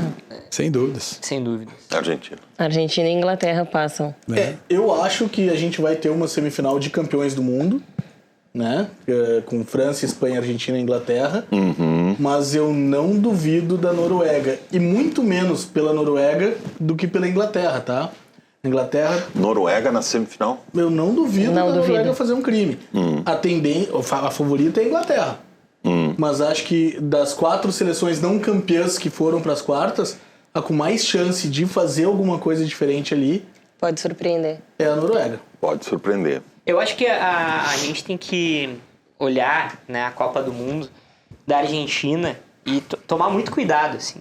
Né? A gente fala que a Argentina é favorita, mas é porque tem um ET naquele time, né? Que é o Messi. O Messi ele realmente, jogo após jogo, ele vai se colocando não entre os maiores, mas daqui a pouco entre o maior da história, em questão de futebol mesmo, assim. Então, mas a Argentina, em bola, a Argentina tomou 2 gols de Cabo Verde, levando pra prorrogação. E tava perdendo de 2-0 pro Egito. E ganhou na alma argentina. Na raça argentina. Mas isso dá um up, Patrick. Isso Dá um up, né? Foram Tá, jogos mas cansa, Isso né? dá confiança, cara. Isso dá confiança. Porque a jogos Suíça- sofridos, né? Mas desculpa, uma questão a gente vai ter que pontuar. O maior da história da Argentina, talvez. O Não, maior mas da desse história da século. Argentina. Eu não quis ponderar porque parecia que eu só discordo do cara, entendeu? Felizmente alguém aqui... Eu tive que me silenciar ele. Não tô falando Mesmo disso. assim, acho que ele não chega aos pés do Maradona, tá? Mas tá tudo bem. Era isso que eu queria dizer. Não, Messi na Argentina, pessoal. Não, Pelé é Pelé. Messi futebol na Argentina, Messi futebol na atualidade. É Pelé, Messi e o resto não dá nem pra comparar mais Cristiano Ronaldo. É isso que eu tô querendo dizer. Enfim, era esse o ponto. Ainda acho que o Ronaldinho Gaúcho foi mais do que o Tá Messi. bom. Daí não vamos discutir isso. A questão é que a Argentina, ela não tá jogando essa bola, até como eu tava achando até esse jogo, né, de hoje, que daqui a pouco a gente vai falar da Espanha. 2 seleções que eu esperava mais na Copa. Pelo menos de bola jogada, tá? A Argentina e a Espanha de bola jogada, tava esperando mais. O que a França tá fazendo. E o que a Inglaterra também está fazendo. Então a gente tem que olhar para a Argentina com cuidado, porque eu não acho que a Argentina chega na final. Não é favorito. Não é favorito. Vamos ver aqui Eles nunca são favoritos, quando chegam lá, eles vão lá... Vamos ver a arte aqui das semifinais, então. Nós vamos ter na terça França e Espanha. O que vocês acham que dá aí? França. Aí é uma briga de cachorro grande, né? Eu acho que Desculpa, Dani. Pode falar. Não, eu acho que vai ser jogo dificílimo, complicado. Ainda acho que dá França, mas uma prorrogaçãozinha, talvez. Acho pênaltis, quem sabe, que sobe uma prorrogação. Eu acho que a seleção que pode parar a França é a Espanha. Que a Espanha tirou na Eurocopa e na Ela começou a Nations Copa League. como favorita, É. né? Já se falava muito na Espanha no A ano gente início. vai ver o quanto a Noruega é fraca nesse jogo contra a Inglaterra. No jogo com a Inglaterra. Eu acho a Noruega fraca, o meu ponto. Por E isso aí é mais nós pela Inglaterra. chegamos- A Inglaterra é a seleção mais superestimada da história do futebol. Não Quem? tô falando desse Ah, futebol. sim, A Inglaterra sim. é muito superestimada. Perderam a Eurocopa pra Itália do Jorginho, cara. Eles inventaram o futebol, eles têm essa marra toda. E aí a final seria quem, na opinião de vocês? Vamos chegar à final com quem? França e Argentina. França e Argentina. O Patrick acha que a Argentina não chega na semifinal, mas é porque o Patrick tá errado. Eu acho que é uma França e Argentina Tomara também. que eu esteja certo, né? Pra Suíça tirar a Argentina. Não, o que a gente. Não, o que eu quero, né? É que a Argentina caia, mas é que eles têm aquela coisa, aquela alma castelhana, aquela garra. Gente, pé tá perdendo o jogo, do nada surge uma força Viral. surreal e vai pra cima. Virar Não, depois em de campo levar até, não é um 2 futebol gols, pelo tão amor de Deus. bonito assim, mas faz o que tem que fazer. Entendeu? Vira o jogo. Eles crescem mais. Eles crescem quando eles estão apanhando. E outra, eles crescem no final. É. Eles não começam bem, isso foi nas outras Copas também. Eles não começam bem, depois vão crescendo, quando eles vão lá. Mas a gente tá vendo que a Argentina é uma seleção que ela é lenta. Fisicamente, todo o jogo da Argentina, eles terminam esgotados, e isso é desde a fase de grupos, tá? Mas, cara, eles fizeram, Não esgotados, mas 3 gols nos últimos, acho que 10 minutos. Como é que um time esgotado vai fazer isso? Não, mas eles mas eles se literalmente, esgotam, visivelmente, eles estão cansados ali, não aguentam mais, assim, eles querem... Mas é que a resposta para as duas coisas é a mesma. É porque para ti fazer 3 gols em 10 minutos, eles deram um gás que esgotou. é a garra. Mas eles tiveram esse gás no final. É que vocês não é esse o ponto. É claro que a gente vai cansar se a gente tiver que fazer 3 gols em 10 minutos pro jogo acabar. Vai cansar mais, né? Humanamente falando, ok. Eu tô dizendo que a Argentina, quando ela pegou um time físico, que por exemplo foi um time físico de Cabo Verde, a Argentina tava cansada contra Cabo Verde, porque não conseguia bater fisicamente contra Cabo Verde. Esse é o ponto da Argentina. Vai pegar uma Inglaterra, que provavelmente vai passar da Noruega, se a Argentina for a semifinal, a Noruega, a Inglaterra, fisicamente falando, é uma seleção boa fisicamente. Pode ver o jogo da Inglaterra contra o México. Ali a Inglaterra se tornou para mim favorita a chegar a essa final. Porque a Inglaterra passa do México no Azteca com 80 mil torcedores, num 3-2, com o zagueiro dando balão para fora da área, e o México em cima do cangote da Inglaterra. A Inglaterra chega assim, na semifinal contra a Argentina, melhor fisicamente, melhor taticamente. E dá pra ver isso. Mas tem a coisa da alma argentina e a escaloneta que a gente vê que dá certo, né? Não tem muito o que falar sobre essa Argentina do Scaloni. A Argentina Ela acontece. hoje é o Brasil de antigamente, cara. Essa é a realidade. A grande questão, a gente até pode fazer uma analogia para a própria dupla Grenal. Tá? Infelizmente, a dupla Grenal está se apequenando perante os outros clubes do Campeonato Brasileiro. E a seleção brasileira a mesma coisa, está se apequenando perante as outras. Há mais tempo atrás, a Argentina não tinha todo esse glamour que tem hoje. E está hoje jogando como? Com raça, com brilho, com alegria, que era o que o Brasil fazia. Né? Então... E se a gente tiver uma final aí, França e Argentina, aí a gente vai poder ver, né, Giovana, essa questão aí do futebol europeu, futebol sul-americano. Eu acho que vai acontecer, foi a final da última Copa, acho que vai acontecer de novo. Pode ser uma ocasião para a gente fazer essa avaliação?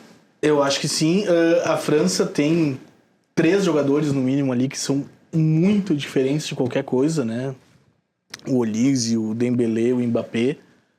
A Argentina tem um cara que é maior que todos eles. Desequilibra. Né?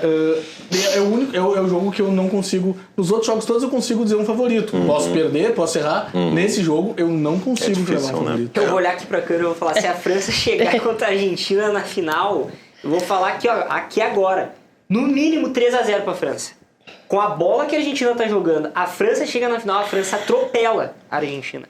Fisicamente, taticamente, e a gente tá falando de uma França que, se passar da Espanha, que é a grande carrasca da França hoje, a França, ela vai se tornar o Brasil 2006 que deu certo.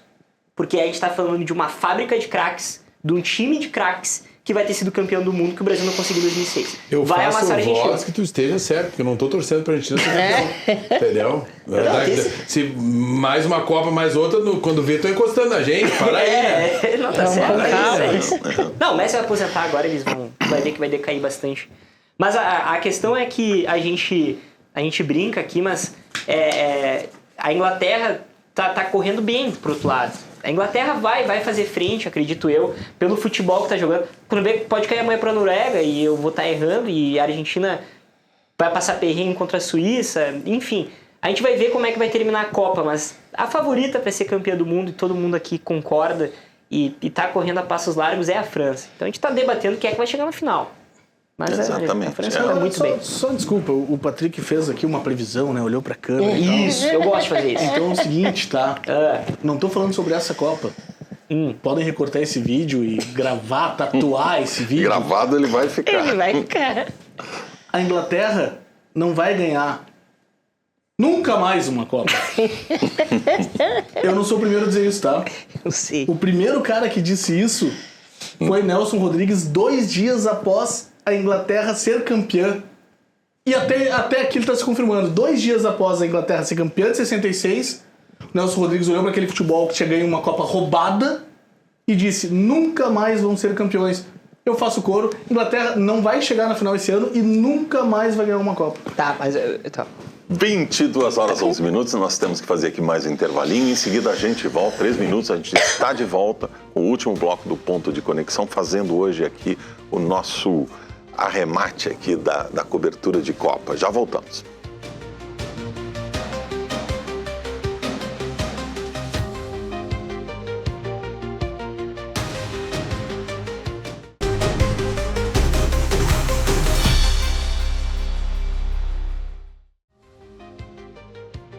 Muito bem, estamos de volta com o Ponto de Conexão, que hoje volta a falar sobre Copa do Mundo, mas dessa vez com a decepção da derrota do Brasil. Depois da eliminação do Brasil para a Noruega, os brasileiros adiam mais uma vez o sonho pela conquista do Hexa. Já discutimos bastante isso aqui no programa de hoje, já fizemos uma avaliação, um balanço aqui. E agora eu queria saber de vocês o seguinte: vocês acham que vamos fazer uma análise da Copa como um todo, como o grande espetáculo que é, como o maior evento esportivo do mundo e tal? Vocês acham que funcionou bem esse modelo dessa Copa? 104 jogos, 48 seleções, 3 países. Isso aprovou, deu certo, vai continuar sendo assim? O que vocês acham disso? Eu gostei, particularmente gostei. Mais jogos, mais emoção. Sim. Não teve nenhum jogo ruim, então acho que deve prosseguir para daqui 4 anos, daqui 8. Sim. Então acho que eu não tenho do que reclamar. Teve muito mais jogos. Mais jogos, né? Mais seleções também entraram, horários diferentes. Eu gostei. Porque ele já começava, já praticamente era mata-mata quase que desde o início, né? E agora a gente teve aí um período de ajuste aí, né? Das poucas mudanças que a FIFA fez nos últimos tempos, talvez tenha sido o principal acerto deles. E eu não fui muito a favor de 48 seleções, porque eu achei que o desequilíbrio técnico ia existir. Mas a gente teve pouco jogo, assim, que teve o desequilíbrio técnico. Na verdade, eu lembro de um jogo, eu estava até falando com o Giovanni no intervalo aqui, que foi o Curaçao e a Alemanha, que foi um 7-1. Mas o Brasil também tomou 7-1, né? Pois também é. 7-1, então não E a quer dizer diferença, muita o gap não era tão grande assim. não é muita coisa. E pouco jogo ruim, de fato. Eu lembro assim, por exemplo, eu lembro de um Suíça e Bósnia, que foi muito ruim. Canadá e Bósnia foi muito ruim, que foi a estreia do Canadá na Copa. O jogo da Gana e Panamá. Poucos jogos, assim, ruins. E aí tu olha pra 2022, que foi a última com 32 seleções, e teve bastante jogo ruim também. Então não teve muita interferência, acho que foi uma baita de um acerto. Futebol o dia todo, overdose. Quando se fala que o Brasil tomou 7-1, nos traz péssimas lembranças, mas também nos explica muitas coisas por que o futebol brasileiro está hoje dessa forma, porque lá atrás já tinha sacanagem, né? Todo mundo sabe por que o Brasil levou 7-1, né? Todo mundo, é muito claro, né? Só que as coisas não mudaram, pelo contrário, as coisas permanecem igual na CBF, mas não é só a CBF.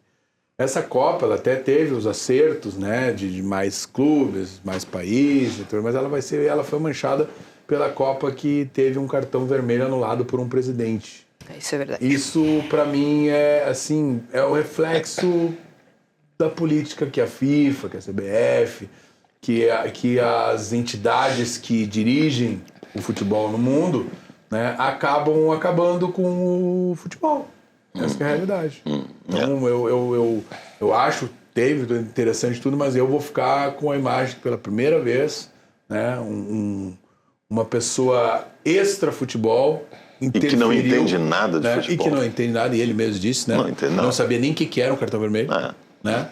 Então, e ele influenciou. Então, isso é muito triste e faz a gente desacreditar, né, no futebol.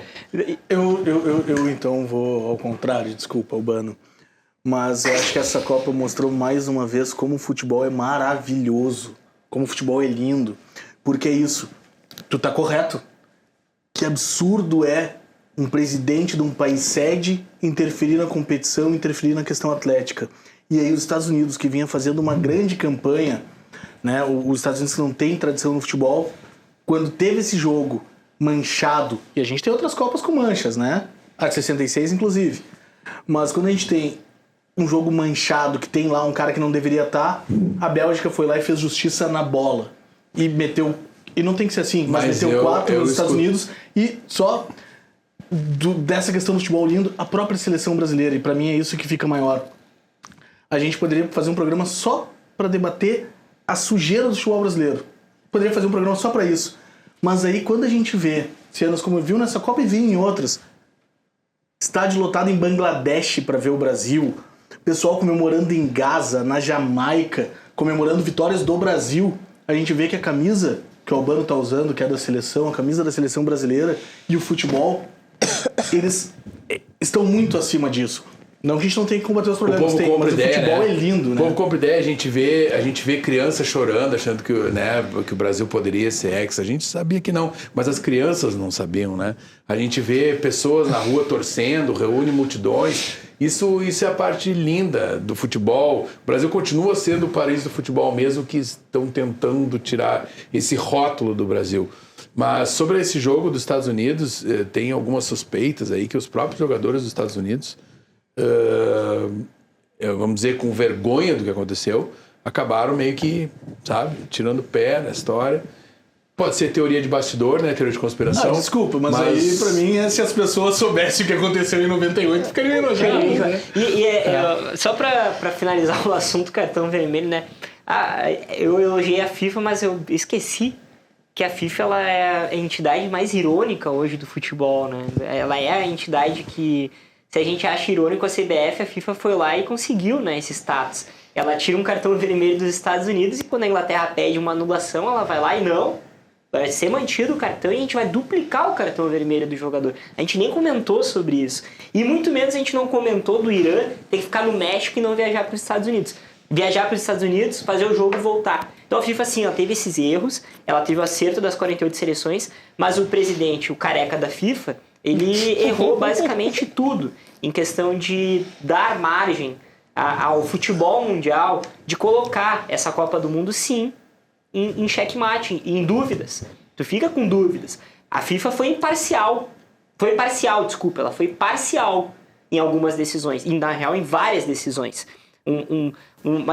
Exigências da FIFA que existiam. Tem que ter estádio coberto para as pessoas não se molharem, para as pessoas não ficarem no sol.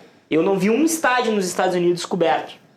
Eu não vi um estádio. Inclusive não são estádios de futebol, tá? São estádios de futebol americano que não tem estrutura de futebol. Parece um grande circo ao céu aberto, né?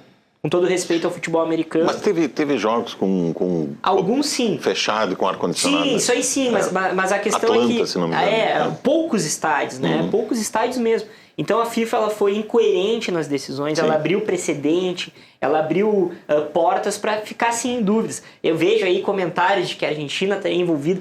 Cara, eu não acredito em nada disso, acredito que é na bola que se resolvem as coisas, não acredito que os Estados Unidos tenham tirado o pé, acredito que eles perderam, porque a Bélgica é uma seleção melhor, inclusive a Bélgica foi bem hoje contra a Espanha. Mas a gente fica assim com o pé atrás, porque o presidente da FIFA vai lá e acata coisas que a FIFA coloca como coisas certas para ser realizadas no Mundial. Das sedes, do cartão vermelho, que é uma regra do futebol desde a década de 60. Então é assustador o que aconteceu nesse quesito e a FIFA ela abre sim margem para 2030 a gente vai começar a ver uma Copa com os olhos diferentes. Né? A gente vai começar diferente, observando mais como a FIFA vai agir daqui a 4 anos, porque nessa Copa errou bastante em várias atitudes, várias decisões. Eu acho que essas interferências, né, extra-campo, como falava a Daniela aqui no início do programa, né, essas interferências que se dizia no tempo que eu acompanhava o futebol, se falava muito na cartolagem, né? Essas interferências, elas causam uma impressão muito ruim, né? Entre a opinião pública, entre os torcedores, entre quem acompanha futebol com paixão e acredita no futebol, né? Isso deixa todo mundo com o pé atrás, né? Que não se repitam mais essas coisas e que a gente possa ter uma Copa de 2030 que seja muito melhor que essa. E aí, o que vocês acham? Nós temos 6 minutinhos para encerrar, 1 minutinho para cada um aí, sobre o novo ciclo aí que o Brasil começa agora. Começamos por onde? Pelo menino prodígio. O Brasil, vou lá, 1 minutinho então. Não vou nem precisar de 1 minutinho. O Brasil tem que achar um modelo de produção de jogadores, né? A gente falava da Alemanha em 2014, que tinha campos espalhados pela Alemanha, que os jogadores jogavam e a gente tinha captação de novos jovens. O Brasil tem que encontrar um modelo do Brasil, um modelo que a França encontrou na década de 90, quando ficou fora da Copa de 90 e ficou fora da Copa de 94 e voltou na Copa de 98, com uma seleção que foi campeã do mundo, porque fez um modelo de captação de jogadores, e não vai ser para 2030, se o Brasil for começar a fazer isso, vai ser para daqui a 8, 12 anos, ou seja, a gente está falando de 2, 3 Copas, que o Giovani não vai ser ex, infelizmente, mas assim, o Brasil tem que encontrar um modelo de produzir lateral, um modelo de produzir volante, um modelo de produzir camisa 10 e um modelo de produzir centroavante. um modelo que vai captar jovens e colocar para jogar no futebol brasileiro e não vender tão cedo que nem a gente está vendendo. Criar algum mecanismo para isso ser feito num novo ciclo. E a captação no Brasil, ela começava muitas vezes o futebol de várzea, a pelada, o joguinho de rua, né? Aí depois fomos para as escolinhas, para as coisas mais sofisticadas e tal, e aí parece que decaiu, né? Parece que piorou. Albano. Eu acho que a primeira coisa que precisa mudar é a política da CBF. E, ao que tudo indica, isso não vai acontecer, porque as fontes dizem que o próximo presidente da CBF é de uma família bem duvidosa, então já nos deixa descrente com relação ao futuro, né? Mas eu diria que é preciso que os jogadores que forem para a Copa vivenciem mais o Brasil e estejam mais aqui. Então tem que criar algum mecanismo realmente. Para mim, o jogador para ir para a Copa tem que estar jogando no Brasil, azar. Tem que estar jogando aqui, sabe? Pelo menos tu sabe que vai gente que tem o sangue do Brasil e que vai representar o país, sabe? Pelas pessoas que sabe que quanto é importante para uma criança, sabe? Uma vitória, levantar uma taça, o quanto é importante para aquele cara que daqui a pouco trabalha a semana inteira e tem ali uma folguinha para ver o jogo da seleção e tomar uma cervejinha. Você tem que entender o que o povo precisa e não só o bolso deles, a imagem deles, o que eles vão ganhar, deixar um pouquinho o umbigo de lado e ver o todo aí que é o brasileiro que gosta da seleção. Daniele. Eu acho que tem que mexer na estrutura e que todos os jogadores convocados estejam sim no Brasil e que eles entendam o peso da camisa. Eu sou muito a favor de... Tu sempre tem que entender onde tu joga, tuas raízes, da onde tu veio e dar teu sangue. Eu acho que hoje é muita mídia, é muito dinheiro, é muito status. E aí já tá tudo errado. Tu não joga mais com vontade. Então, é mexer na estrutura, pegar o pessoal da base, mas ali do interior, como o colega já tinha falado antes, pesquisar o jogador antes, o jogador raiz. Às vezes tem um gurizinho jogando ali na rua, que ele tem posse de bola, ele tem talento e ele é totalmente ignorado, porque ele não tá numa escolinha, ele não tá preparado, mas a gente pode preparar. Então, precisa, como o colega também falou, é um modelo do Brasil, implementar aqui no Brasil. A gente não é europeu e tem que ter raça e saber de onde a gente veio. Eu acho que esse é o básico para a gente começar a pensar em vencer novamente e ser um Brasil que as crianças ficam felizes, porque hoje, assim, olha, eu não sei nem como as crianças conseguem acreditar nesse país, porque a gente... Giovanni. Eu acho que a gente é muito mal acostumado, né? A FIFA tem 212 afiliados, é mais que a ONU. E a gente tá brabo, e com razão, porque o Brasil ficou em 11º, né? E o Brasil, ele nos acostuma mal porque o Brasil é gigantesco no futebol, é o país do futebol. Então, mantendo um trabalho, mantendo um treinador que vai ter um ciclo inteiro, nós vamos ter, sim, os nossos principais astros no Real Madrid, como era o Ronaldo, no Barcelona, como era o Romário. E acredito que, sim, tendo um trabalho sério nesse ciclo, o Brasil chega com totais condições de disputar a Copa de 2030 e, não eu, mas nós seremos hexas, Patrick. Agora, se nós temos isso, só para a gente não perder o gancho aqui, porque o programa está terminando, se nós exportamos todos os nossos melhores jogadores, como é que vamos formar uma seleção com jogadores jogando no Brasil, se todos estão jogando fora? É difícil, né? Mas eu não acho que... Eu de verdade divirjo aqui do Albano e da Daniele. Eu não acho que seja necessário. Eles podem estar jogando em qualquer lugar do mundo. A gente foi campeão em 94 com o Romário no Barcelona, a gente foi campeão em 2002 com Ronaldo, Rivaldo e Ronaldinho no exterior. Não acho que seja um problema. Aliás, a nossa realidade econômica não nos permite ter os principais craques aqui, infelizmente. Pois é. Muito bem, o ponto de conexão de hoje vai chegando ao final. Queria muito agradecer aqui a participação do Patrick, do Albano, da Daniele e do Giovanni, que fizeram essa análise aqui pra gente do desempenho do Brasil na Copa e já fazendo aí algumas projeções para o que vem pela frente. Vamos ter ainda jogos aí no final de semana, no início da semana, e depois começa então a preparação para o próximo ciclo 2030. Quero agradecer também a companhia aí dos nossos telespectadores, a audiência que nos acompanharam durante o programa. Lembrando que estamos na TV aberta, no canal 55.1 e no canal 511 da Claro TV. E lembrando também que você pode acompanhar o programa ao vivo pelo YouTube, acessando @canal Rede RS. Uma boa noite para todos, um ótimo fim de semana. Até segunda às 9 horas estaremos aqui de novo. Até lá.